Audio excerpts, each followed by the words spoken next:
ಹಂತಕ್ಕೆ ಕೈ ಕುರ್ಚಿ ಕಿತ್ತಾಟ. ರಾಹುಲ್ಗೆ ರಿಪೋರ್ಟ್ ನಿರ್ಣಾಯಕ ಆಗುತ್ತಾ ವರದಿ. ಸಂಪುಟ ಸರ್ಜರಿಯು ನಾಯಕತ್ವ ಬದಲು. ಕುರ್ಚಿ ಸಸ್ಪೆನ್ಸ್. News 18 big exclusive.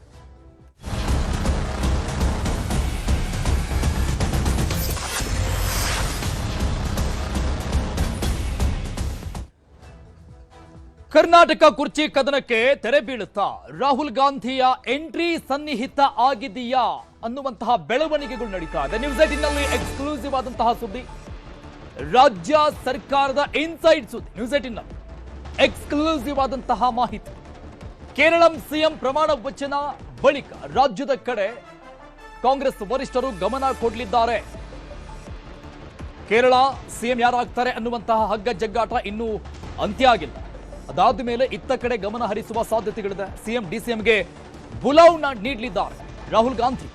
ಈಗಾಗಲೇ ರಾಹುಲ್ಗೆ ಕೆಲ ಸಚಿವರಿಂದ ಇಲ್ಲಿನ ರಿಪೋರ್ಟ್ ಅನ್ನು ಕೊಡಲಾಗಿದೆ, ಏನೆಲ್ಲ ಬೆಳವಣಿಗೆಗಳು ಆಗ್ತಾ ಇದೆ ಅಂತ. ಬಣ ಬಡಿದಾಟ, ಶಾಸಕರ ಹೇಳಿಕೆಗಳು, ಕೆಲ ಸಚಿವರ ವಿರುದ್ಧದ ಆರೋಪಗಳು, ಈ ಎಲ್ಲ ಮಾಹಿತಿಗಳನ್ನ ಹೈಕಮಾಂಡ್ಗೆ ಕೊಟ್ಟಿರೋದು ಕಾಂಗ್ರೆಸ್ನ ಒಂದಿಷ್ಟು ಹಿರಿಯ ನಾಯಕರು.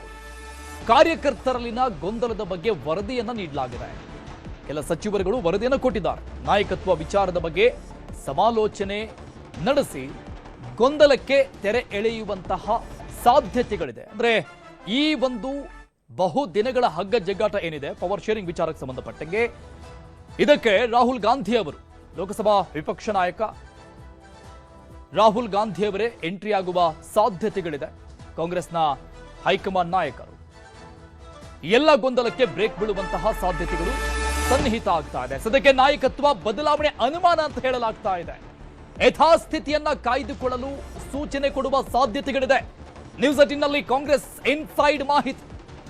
ರಾಜ್ಯ ಕಾಂಗ್ರೆಸ್ನಲ್ಲಿ ಏನೆಲ್ಲ ಬೆಳವಣಿಗೆಗಳು ಆಗ್ತಾ ಇದೆ, ಪವರ್ ಶೇರಿಂಗ್ ಆಗೇ ಬಿಡುತ್ತಾ ಅನ್ನೋ ಪ್ರಶ್ನೆ ಏನಿದೆ, ಸದ್ಯಕ್ಕೆ ಇಲ್ಲ ಅನ್ನುವಂತಹ ಮಾಹಿತಿ ಸಿಗ್ತಾ ಇದೆ. ಕಾರಣ ಜಿಬಿಎ ಎಲೆಕ್ಷನ್, ಸ್ಥಳೀಯ ಸಂಸ್ಥೆಗಳ ಎಲೆಕ್ಷನ್, ರಾಜ್ಯಸಭೆ, ಪರಿಷತ್ ಚುನಾವಣೆಯ ಟೆನ್ಷನ್ ಇದೆ. ಸೊ ಹಾಗಾಗಿ ಯಥಾಸ್ಥಿತಿ ಕಾಯ್ದುಕೊಳ್ಳಲು ಸೂಚನೆ ಕೊಡುವಂತಹ ಸಾಧ್ಯತೆಗಳಿದೆ. ರಾಹುಲ್ ಗಾಂಧಿ ಅವರು ಎಂಟ್ರಿ ಆದ್ರೂ ಕೂಡ ಈ ಪಾಠವನ್ನ, ಒಗ್ಗಟ್ಟಿನಿಂದ ಈ ಎಲ್ಲ ಚುನಾವಣೆಗಳನ್ನ ಎದುರಿಸೋಣ ಅನ್ನುವಂತಹ ಒಗ್ಗಟ್ಟಿನ ಪಾಠವನ್ನ ಮಾತ್ರ ಮಾಡುವಂತಹ ಸಾಧ್ಯತೆಗಳಿದೆ. ಸಿಎಂ ಡಿಸಿಎಂಗೆ ಸೂಚನೆಯನ್ನ ಕೊಡಲಿದ್ದಾರೆ ರಾಹುಲ್ ಗಾಂಧಿ ಅವರು. ಅತಿದೊಡ್ಡ ಬದಲಾವಣೆಗೆ ಮುನ್ನುಡಿ ಹಾಡಿಬಿಡ್ತಾರಾ ರಾಹುಲ್ ಗಾಂಧಿ ಅವರು ಅನ್ನುವಂಥ ಪ್ರಶ್ನೆ ಏನಿದೆ.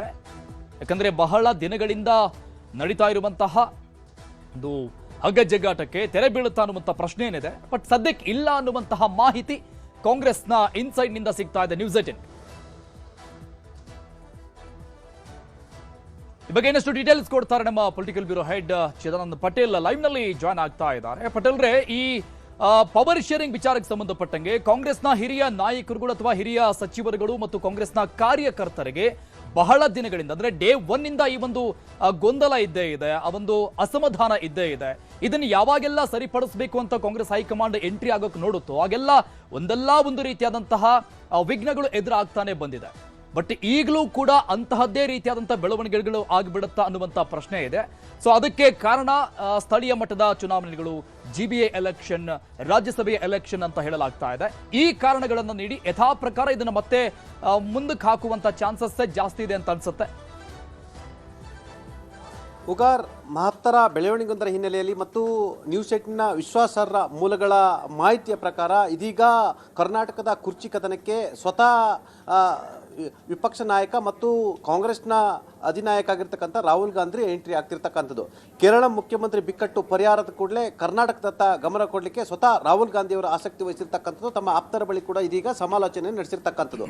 ಕರ್ನಾಟಕದ ಸರ್ಕಾರ ಮತ್ತು ಪಕ್ಷದೊಳಗೆ ನಡೀತಿರ್ತಕ್ಕಂಥ ಅಷ್ಟು ವಿದ್ಯಮಾನಗಳನ್ನು ಸಂಪೂರ್ಣ ಮಾಹಿತಿಯನ್ನು ತನ್ನ ಆಪ್ತ ಮೂಲಗಳ ಪ್ರಕಾರ ರಹಸ್ಯವಾಗಿ ತರಿಸಿಕೊಂಡಿರ್ತಕ್ಕಂಥ ರಾಹುಲ್ ಗಾಂಧಿ ಅವರು ಕರ್ನಾಟಕದಲ್ಲಿ ಮಿತಿಮೀರಿರ್ತಕ್ಕಂಥ ಸಚಿವರ ಭ್ರಷ್ಟಾಚಾರ, ಎಲ್ಲೆ ಮೀರಿರ್ತಕ್ಕಂಥ ಕಿಕ್ ಬ್ಯಾಕು, ಟೆಂಡರ್ನಲ್ಲಿ ನಡೀತಿರ್ತಕ್ಕಂಥ ಕಿಕ್ ಕಿಕ್ ಬ್ಯಾಕು, ಕಾರ್ಯಕರ್ತರ ಮತ್ತು ಎರಡನೇ ಹಂತದ ನಾಯಕರನ್ನ ಕಡೆಗಣಿಸಿರ್ತಕ್ಕಂಥದ್ದು ಮತ್ತು ಕುರ್ಚಿ ಕದನದಿಂದ ಪಕ್ಷ ಮತ್ತು ಸರ್ಕಾರದ ನಡುವೆ ಆಗಿರ್ತಕ್ಕಂಥ ಬಿಕ್ಕಟ್ಟುಗಳು ಮತ್ತು ಇದು ಪಕ್ಷಕ್ಕಾಗಿರ್ತಕ್ಕಂಥ ಡ್ಯಾಮೇಜು, ಈ ಡ್ಯಾಮೇಜ್ನಿಂದ ಮುಂದಿನ ದಿನಗಳಲ್ಲಿ ನಡೀತಕ್ಕಂಥ ಚುನಾವಣೆ ಕೂಡ ವ್ಯತಿರಿಕ್ತ ಪರಿಣಾಮ ಅಲ್ಲದೆ ಇದರಿಂದ ವಿಪಕ್ಷಗಳಾಗ್ತಕ್ಕಂಥ ಲಾಭ ಮತ್ತು ಕರ್ನಾಟಕ ಕಾಂಗ್ರೆಸ್ನ ಅನೇಕ ನಾಯಕರುಗಳು, ಅತಿದೊಡ್ಡ ನಾಯಕರುಗಳು ವಿಪಕ್ಷ ನಾಯಕರುಗಳೊಂದಿಗೆ ಒಳ ಒಪ್ಪಂದ ಮಾಡಿಕೊಂಡು ಕೈ ಜೋಡಿಸಿರ್ತಕ್ಕಂಥದ್ದು, ಅಷ್ಟು ಮಾಹಿತಿಗಳನ್ನು ರಾಹುಲ್ ಗಾಂಧಿ ಅವರು ಇದೀಗ ಪಡೆದುಕೊಂಡಿರ್ತಕ್ಕಂಥದ್ದು. ಇದರ ಬೆನ್ನಲ್ಲೇ ಇದನ್ನು ಹೀಗೆ ಮುಂದುವರಿಸಲು ಬಿಟ್ಟರೆ ಭವಿಷ್ಯದ ದಿನಗಳಲ್ಲಿ ಕಾಂಗ್ರೆಸ್ ಪಕ್ಷಕ್ಕೆ ಅತಿದೊಡ್ಡ ಹೊಡೆತ ಬೀಳುವ ಲಕ್ಷಣಗಳು ಗೊತ್ತಿರೋದ್ರಿಂದ ಸ್ವತಃ ರಾಹುಲ್ ಗಾಂಧಿ ಇದೀಗ ಎಂಟ್ರಿ ಆಗ್ತಿರ್ತಕ್ಕಂಥದ್ದು.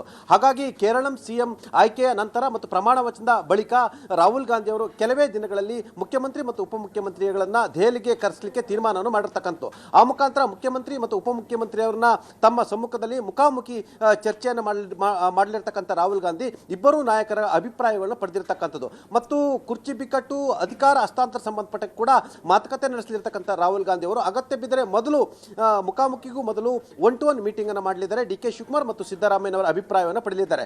ಸದ್ಯ ಕರ್ನಾಟಕದಲ್ಲಿ ಆಗ್ತಿರ್ತಕ್ಕಂಥ ಬೆಳವಣಿಗೆ ಬಗ್ಗೆ ಸಂಪೂರ್ಣ ಮಾಹಿತಿಯನ್ನು ಹೊಂದಿರತಕ್ಕಂಥ ರಾಹುಲ್ ಗಾಂಧಿ ಅವರು ಮುಖ್ಯಮಂತ್ರಿ ಆಪ್ತರು ಮತ್ತು ಮುಖ್ಯಮಂತ್ರಿ ಸುತ್ತ ಇರತಕ್ಕಂಥ ಅವರ ಅತ್ಯಾಪ್ತ ಸಚಿವರುಗಳ ಭ್ರಷ್ಟಾಚಾರ, ಕಿಕ್ ಬ್ಯಾಕು, ಟೆಂಡರ್ನಲ್ಲಿ ಪಾಲುದಾರಿಕೆ ಮತ್ತು ಎರಡನೇ ಹಂತದ ನಾಯಕರು ಮತ್ತು ಕಾರ್ಯಕರ್ತರಿಗೆ ಬೆಲೆ ಕೊಡದಲ್ಲೇ ಇರತಕ್ಕಂಥದ್ದು ಮತ್ತು ಭ್ರಷ್ಟಾಚಾರದಲ್ಲಿ ಮುಳುಗಿರ್ತಕ್ಕಂಥದ್ದು, ಎಲ್ಲೇ ಮೀರಿರ್ತಕ್ಕಂಥ ಭ್ರಷ್ಟಾಚಾರ ಮತ್ತು ಬೆಂಗಳೂರಿನಲ್ಲಿ ಆಗಿರ್ತಕ್ಕಂಥ ಅವ್ಯವಸ್ಥೆಗಳು, ಅಷ್ಟು ಮಾಹಿತಿ ಸ್ವತಃ ಇದೀಗ ರಾಹುಲ್ ಗಾಂಧಿಗೆ ಗೊತ್ತಿರ್ತಕ್ಕಂಥದ್ದು ಮತ್ತು ಪಕ್ಷದೊಳಗಿರ್ತಕ್ಕಂಥ ಮತ್ತು ಸರ್ಕಾರದೊಳಗಿರ್ತಕ್ಕಂಥ ಅನೇಕ ನಾಯಕರು ಬಿಜೆಪಿ ಒಳಗಡೆ ಒಳ ಒಪ್ಪಂದ ಮಾಡಿರ್ತಕ್ಕಂಥ ಮಾಹಿತಿ ಮತ್ತು ಆರೋಪಗಳ ಬಗ್ಗೆ ಕೂಡ ರಾಹುಲ್ ಗಾಂಧಿಗೆ ಇದೀಗ ಸಂಪೂರ್ಣ ವರದಿ ಸಿಕ್ಕಿರ್ತಕ್ಕಂಥದ್ದು. ಪ್ರಮುಖವಾಗಿ ರಾಹುಲ್ ಗಾಂಧಿ ಅವರಿಗೆ ನಮಗೆ ಬಂದ ಮಾಹಿತಿ ಪ್ರಕಾರ ಸದ್ಯಕ್ಕೆ ಯಾವುದೇ ರೀತಿಯ ನಾಯಕತ್ವ ಬದಲಾವಣೆ ಬಗ್ಗೆ ರಾಹುಲ್ ಗಾಂಧಿ ಅವರು ಮನಸ್ಸು ಮಾಡದಿರಲು ತೀರ್ಮಾನ ತೆಗೆದುಕೊಂಡಿರ್ತಕ್ಕಂಥದ್ದು. ಯಾಕಂತ ಹೇಳಿದ್ರೆ ಇದೀಗ ಬಹುದೊಡ್ಡ ಚುನಾವಣೆ ನಡೀತಿರ್ತಕ್ಕಂಥದ್ದು.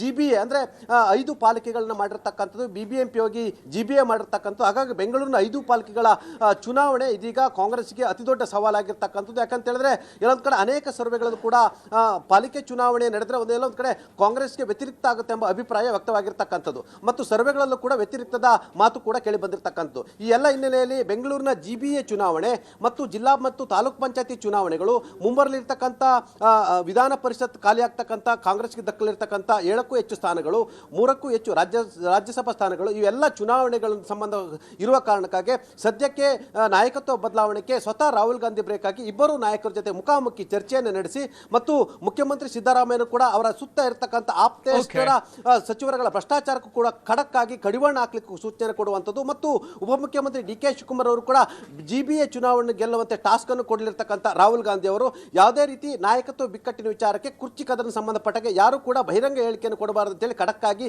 ಇಬ್ಬರು ನಾಯಕರಿಗೆ ಸೂಚನೆ ಕೊಡುವ ಸಾಧ್ಯತೆ ಇರ್ತಕ್ಕಂಥದ್ದು. ಹಾಗಾಗಿ ರಾಹುಲ್ ಗಾಂಧಿ ಅವರು ಇನ್ನು 2 ವಾರದಲ್ಲಿ ಅಂದರೆ ಕೇರಳಂ ಬಿಕ್ಕಟ್ಟು ಮುಖ್ಯಮಂತ್ರಿ ಬಿಕ್ಕಟ್ಟು ಪರಿಹಾರ ಆದ ಕೂಡಲೇ ಸ್ವತಃ ರಾಹುಲ್ ಗಾಂಧಿ ಮುಖ್ಯಮಂತ್ರಿ ಮತ್ತು ಉಪಮುಖ್ಯಮಂತ್ರಿಗೆ ಬುಲಾವ್ ನೀಡಿ ಇಬ್ಬರು ನಾಯಕರೊಂದಿಗೆ ಮುಖಾಮುಖಿ ಚರ್ಚೆಯನ್ನು ಮಾಡಿ ಅಭಿಪ್ರಾಯವನ್ನು ಸಂಗ್ರಹಿಸಿ ಇಬ್ಬರಿಗೂ ಕೂಡ ಒಗ್ಗಟ್ಟಿನಿಂದ ಹೋಗುವಂತೆ ಸಲಹೆಯನ್ನು ಕೊಡ್ತಿರ್ತಕ್ಕಂಥದ್ದು ಮತ್ತು ಕರ್ನಾಟಕದಲ್ಲಿ ಎಲ್ಲೇ ಮೀರಿರ್ತಕ್ಕಂಥ ಸಚಿವರುಗಳ ಭ್ರಷ್ಟಾಚಾರ ಮತ್ತು ಅಧಿಕಾರಿಗಳು ಈ ಭ್ರಷ್ಟಾಚಾರ ಮತ್ತು ಕುರ್ಚಿ ಕದನದ ನಡುವೆ ಎಲ್ಲ ಒಂದ್ ಕಡೆ ತುಕ್ಕುಡಿಸ್ತಿರುವಂತಹ ಅಧಿಕಾರಿಗಳಿಗೆ ಹಾಸಿಗೆ ಹಾಕೊಟ್ಟಂತ ಸ್ಥಿತಿ ನಿರ್ಮಾಣ ಆಗಿರ್ತಕ್ಕಂಥದ್ದು. ಅಧಿಕಾರಿಗಳು ಕೂಡ ಸಚಿವರು ಮತ್ತು ಸರ್ಕಾರದ ಹಿಡಿತದಲ್ಲಿ ಇರದಲ್ಲೇ ಇರತಕ್ಕಂಥದ್ದು ಮತ್ತು ನಿಗಮ ಮಂಡಳಿಗಳಿಗೆ ನೇಮಕ ಮಾಡದಲ್ಲೇ ಇರತಕ್ಕಂಥದ್ದು ಮತ್ತು ಕಾರ್ಯಕರ್ತರಿಗೆ ಮಣೆ ಆಗ್ತಿರೋ ಸಂಬಂಧಪಟ್ಟ ಸ್ವತಃ ರಾಹುಲ್ ಗಾಂಧಿ ಕೂಡ ಅಸಮಾಧಾನ ವ್ಯಕ್ತಪಡಿಸಿರ್ತಕ್ಕಂಥದ್ದು. ಹಾಗಾಗಿ ಸದ್ಯಕ್ಕೆ ಕರ್ನಾಟಕದ ಬಿಕ್ಕಟ್ಟಿನ ಸಂಬಂಧಪಟ್ಟಕ್ಕೆ ಸ್ವತಃ ರಾಹುಲ್ ಗಾಂಧಿ ಅವರು ಎಂಟ್ರಿ ಆಗಿ ಇಬ್ಬರು ನಾಯಕರುಗಳನ್ನ ಕೂರಿಸಿ ಮುಖಾಮುಖಿ ಚರ್ಚೆಯನ್ನು ಮಾಡ್ತಿರ್ತಕ್ಕಂಥದ್ದು. ಥ್ಯಾಂಕ್ ಯು ಪಟೇಲ್ ರೇ ಎಲ್ಲ ಡೀಟೇಲ್ಸ್ಗೆ. ಕಾಂಗ್ರೆಸ್ ಗೊಂದಲಕ್ಕೆ ಹೈಕಮಾಂಡ್ ಕೂಡಲೇ ತೆರೆ ಎಳೆಯಬೇಕು ಅಂತ ಮಾಜಿ ಸಚಿವ ಕೆಎನ್ ರಾಜಣ್ಣ ಒತ್ತಾಯಿಸಿದ್ದಾರೆ. ಸಿಎಂ ಮುಂದುವರಿಯಬೇಕು ಅಂದ್ರೆ ಸಂಪುಟ ಪುನರಚನೆ ಆಗಬೇಕು, ಸಂಪುಟ ಪುನರಚನೆಗೆ ಅವಕಾಶ ಕೊಡ್ತಾರೆ ಅನ್ನೋ ವಿಶ್ವಾಸವಿದೆ ಅಂತ ಹೇಳಿದ್ದಾರೆ. ಈಗ ಒಂದು ಗೊಂದಲ ಪರಿಸ್ಥಿತಿ ಇದೆ, ಅದನ್ನ ನೀವು ಒಪ್ತೀರಿ, ಜನನೂ ಒಪ್ತಾರೆ. ಆ ಗೊಂದಲದ ಪರಿಸ್ಥಿತಿಯನ್ನು ನಿವಾರಣೆ ಮಾಡಬೇಕು ಅಂದ್ರೆ ಸಿದ್ದರಾಮಯ್ಯನವರು ಮುಂದುವರಿಬೇಕಂದ್ರೆ ಅವರಿಗೆ ಸಂಪುಟ ಪುನರ್ರಚನೆ ಮಾಡ್ತಕ್ಕಂಥದ್ದಕ್ಕೆ ಅವಕಾಶ ಕೊಡಬೇಕು. ಆಗ ಸಿದ್ದರಾಮಯ್ಯನವರು ಮುಂದುವರಿತಾರೆ ಅಂತ. ಅವರಿಗೆ ಎಲ್ಲಿನವರೆಗೂ ಸಂಪುಟ ಪುನರ್ರಚನೆಗೆ ಅವಕಾಶ ಕೊಡೋದಿಲ್ಲ ಅಲ್ಲಿನವರೆಗೂ ಕೂಡ ಮುಂದುವರಿಕೆದು ಡೋಲಾಯಮಾನ ತಾನೇ ಅದು. ಅದಕ್ಕೋಸ್ಕರ ಸಂಪುಟ ಪುನರ್ರಚನೆಗೆ ಅವಕಾಶ ಕೊಡಿ ಅಂತೇಳಿ ಒತ್ತಡನೂ ಇದೆ. ಮತ್ತೆ ಬಹಳಷ್ಟು ಜನ ಶಾಸಕರು ದೆಹಲಿಗೆ ಹೋಗಿ ಎಲ್ಲ ಮುಖಂಡರುಗಳನ್ನು ಭೇಟಿ ಮಾಡಿ ಅವ್ರಿಗೂ ಕೂಡ ಒತ್ತಡ ತಂದಿದ್ದಾರೆ. ಅದಕ್ಕೋಸ್ಕರ ನನಗೆ ಆಶಾಭಾವನೆ ಏನಪ್ಪ ಅಂದ್ರೆ ಸಿದ್ದರಾಮಯ್ಯನವರಿಗೆ ಸಂಪುಟ ಪುನರ್ರಚನೆಗೆ ಅವಕಾಶ ಕೊಡ್ತಾರೆ ಅಂತಕ್ಕಂಥ ಆಶಾಭಾವನೆ ನಾನು ಇಟ್ಕೊಂಡಿದ್ದೇನೆ.